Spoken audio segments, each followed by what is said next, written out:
지방이 잔뜩 낀 탁한 피가 온몸 구석구석을 돌아다닌다고 한번 생각해보세요. 고지혈증이 진짜 무서운 점은 몸으로 느껴지는 증상이 없다는 건데요. 나도 모르는 사이에 혈관이 점점 좁아지다가 어느 순간 갑자기 턱 막혀버리면 심근경색에 뇌졸중까지 올 수 있는 거죠.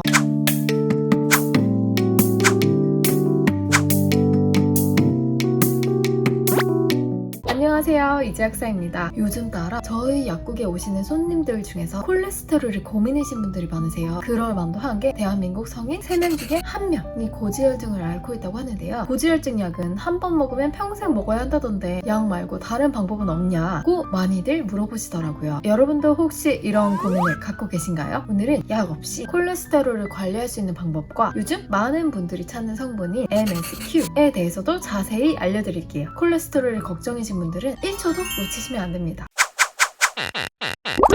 고지혈증은 말 그대로 혈액에 지방이 많은 증상을 의미합니다. 콜레스테롤은 이런 혈액 내 지방의 일종인데요. 지방이 잔뜩 낀 탁한 피가 온몸 구석구석을 돌아다닌다고 한번 생각해보세요. 흔히 나쁜 콜레스테롤이라고 알려진 LDL 콜레스테롤은 혈관 벽 안쪽에 쌓여서 점점 두꺼워지는데요. 이렇게 혈관이 좁아지면 피가 흐르기 어려워지고 결국은 혈관이 막혀서 동맥경화까지 이어질 수가 있어요. 근데 고지혈증이 진짜 무서운 점은 몸으로 느껴지는 증상이 없다는 거예요. 나도 모르는 사이에 혈관이 점점 좁아지다가 어느 순간 갑자기 턱 막혀버리면 심근경색에 뇌졸중까지 올 수 있는 거죠. 혈관의 거의 70% 이상이 막힐 쯤에야 증상이 나타나는 걸 아시나요? 그리고 혈관은 마치 주름살처럼 한번 망가지면 다시 정상으로 돌아올 수가 없어요. 이게 바로 고지혈증을 미리 예방해야 하는 이유입니다. 그럼 고지혈증은 도대체 왜 걸릴까? LDL 콜레스테롤은 왜 높아질까? 궁금하실 텐데요. 바로 이런 분들이 고지혈증에 걸리기가 쉽습니다. 먼저 삼겹살 좋아하시는 분, 채소를 잘 안 드시는 분, 40대 이상이신 분, 가족력이 있으신 분 어떠세요? 하나라도 해당이 되시나요? 물론 이것만이 고지혈증의 원인은 아니지만 이런 분들은 콜레스테롤에 문제가 있을 가능성이 상당히 높습니다. 역으로 생각해보면 이걸 반대로만 해도 콜레스테롤 관리에 도움이 된다는 뜻이겠죠. 지금부터 말씀드린 내용은 이미 고지혈증이신 분들에게도, 고지혈증까지는 아니지만 콜레스테롤이 높은 분들에게도 모두 해당되는 거예요. 이제 일상 속에서 어떻게 관리를 해야 되는지 자세히 설명해 드릴게요.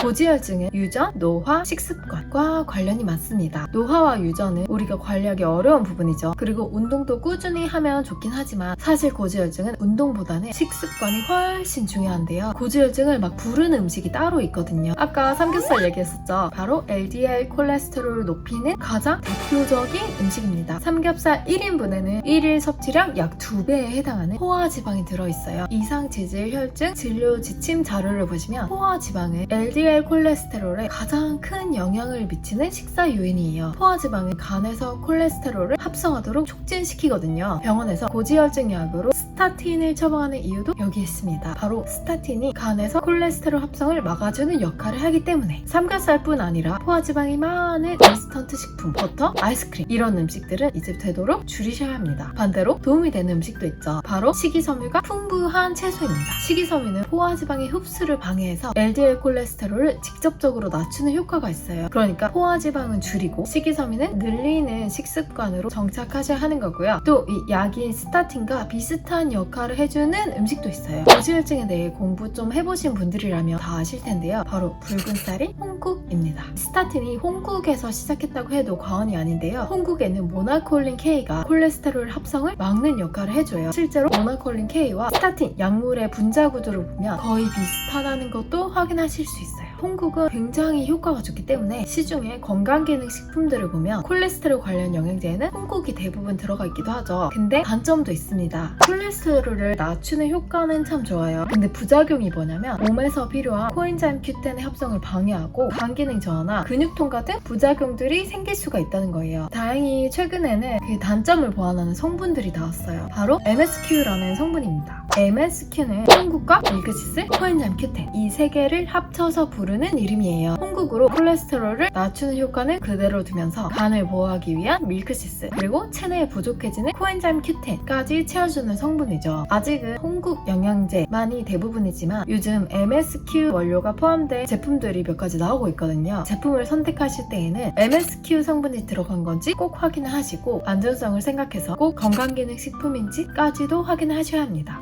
자, 오늘 고지혈증을 일상 속에서 어떻게 관리해야 하는지, MSQ는 어떻게 어떤 성분인지까지 알려드렸어요. 고지혈증이 증상은 딱히 없으면서 정말 무서운 병이라고 했죠. 꼭 정기적으로 피 검사를 하셔서 콜레스테롤 수치를 꾸준히 추적 관찰하시고요. 미리미리 관리를 잘 하셔서 건강하고 행복한 일상이 되시기를 바라겠습니다. 감사합니다.